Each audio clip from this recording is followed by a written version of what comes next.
Bismillahirrahmanirrahim. Assalamualaikum warahmatullahi wabarakatuh.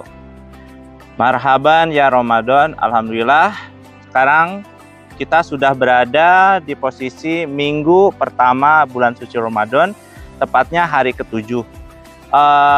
Bicara tentang pendidikan di SMAIA 24 atau SMA Islam Al-Azhar 24 Boarding Cigombong, kami dalam mengisi kegiatan bulan suci Ramadan ini diisi dengan berbagai kegiatan, ya diantaranya rutinitas, kegiatan belajar mengajar, kemudian ada penyampaian terkait wawasan keislaman dan lain sebagainya. Nah, terkait hal yang disampaikan ke Ananda, materi-materi keislaman diantaranya bicara tentang adab. Nah, adab itu banyak. Nah, diantaranya ada adab terhadap lingkungan. Nah, tentunya tertulis di Al-Quran banyak sekali, diantaranya yaitu di surat Al-Hijr ayat 19-20, yang mana tercantum isinya itu menjelaskan bahwa dalam bumi itu banyak sekali sumber daya alam, yang mana sumber daya alam itu tidak hanya sumber daya alam biotik, abiotik, tapi juga yang lainnya, baik itu udara, kemudian sungai, ya bahkan bicara tentang flora atau tumbuh-tumbuhan.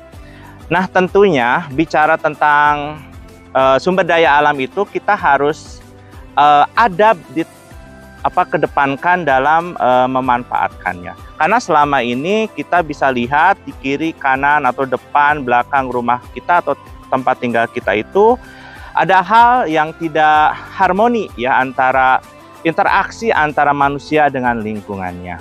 Nah, tentunya adab tersebut diantaranya kita harus baik, ya, memanfaatkan sehingga dalam pemanfaatannya itu berkelanjutan. Nah, bicara tentang lingkungan, itu ada yang disebut dengan lingkungan biotik, kemudian lingkungan abiotik, dan lingkungan sosial. Nah, apa itu perbedaannya? Lingkungan biotik itu merupakan lingkungan yang karakternya itu sebagai makhluk hidup. Disingkat dengan HTM, yaitu hewan, tumbuhan, dan manusia. Nah, apa yang dimaksud dengan hal tersebut? Nah, faktor-faktor lingkungan yang kategorinya adalah lingkungan biotik, itu bisa berkesinambungan, bisa simbiosis mutualisme, bahkan bisa saling merugikan. Ada peran manusia yang mempengaruhi suatu tumbuhan itu bukan asli dari tanaman di lokasi yang baru, tapi kok nyampe ke tempat tersebut. Mengapa? Ya tadi peran manusia yang bisa mendatangkan tanaman tersebut datang ke tempat yang baru. Sebagai contoh adalah cengkeh. Cengkeh bukan tanaman asli dari Jawa Barat, karena itu berasal dari Indonesia bagian timur. Tapi mengapa kok ada di Indonesia bagian barat? Karena ada peran dari manusia. Begitupun tanaman lain, contohnya adalah teh, ya, kemudian pohon kina dan lain sebagainya.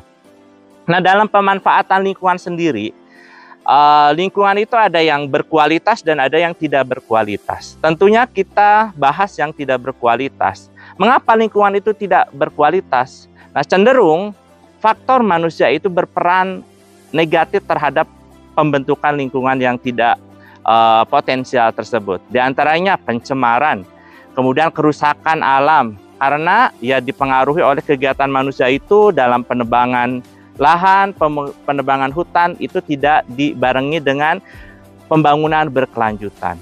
Nah, harusnya itu membangun sekarang bagus, nanti anak cucu kita pun harus demikian.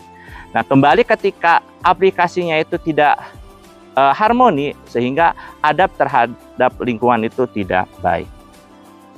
Nah, berikutnya, bicara tentang lingkungan itu selain lingkungan biotik, ada lingkungan abiotik. Nah, lingkungan abiotik itu merupakan lingkungan benda tak hidup, mulai dari batuan, ya, topografi atau ketinggian tempat, kemudian bentang lahan, bentuk-bentuk muka bumi atau topografi, ya, morfologi. Nah, selanjutnya ada juga air, ya, hujan, ya, termasuk bebatuan itu sendiri. Nah, ada peran ya lingkungan, diantaranya iklim, batuan yang menyusun suatu landscape, suatu kawasan bentang lahan, sehingga ya menciptakan harmoni. Nah, ketika manusia terlalu berperan aktif ya, mempengaruhi secara eksploitatif, sehingga dampaknya itu terjadi kerusakan lingkungan. Nah, kembali ini tidak sesuai dengan adab terhadap lingkungan.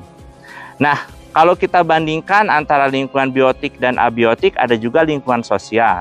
Nah, lingkungan sosial itu berarti lingkungan yang dibentuk oleh dominasi manusia. Nah, diantaranya ada sawah. Nah, sawah itu terbentuk karena buatan ya, maksudnya adalah dibuat adalah secara buatan. Nah, sehingga tidak serta-merta itu sawah terbentuk. Tapi secara halayak kita lihat gitu ya di media atau di konten-konten yang beredar bahwa lingkungan ini sawah kadang ya secara intensif bercocok tanam terus-menerus dilakukan. Nah, sehingga ada kejenuhan. Nah, harusnya ketika ada bercocok tanam, ya adab terhadap lingkungan itu dalam bercocok tanam, ya harusnya ada yang disebut dengan rolling, ada rotasi tanaman. Sehingga ketika sebelumnya ditanami padi, setelah padi panen, kemudian jangan padi lagi, harusnya tanami jagung. Nah, sehingga si lahan tersebut tidak jenuh. Nah, itulah wawasan-wawasan terkait adab terhadap lingkungan ya, diantaranya seperti apa kita itu berinteraksi dengan lingkungan, nah sehingga tidak kembali ke kita malah membahayakan. Awalnya dari perbuatan kita malah membahayakan kita sebagai bumerang. Harusnya tidak seperti itu. Nah, sekian ulasan dari saya. Billahi taufik wa hidayah. Wassalamualaikum warahmatullahi wabarakatuh.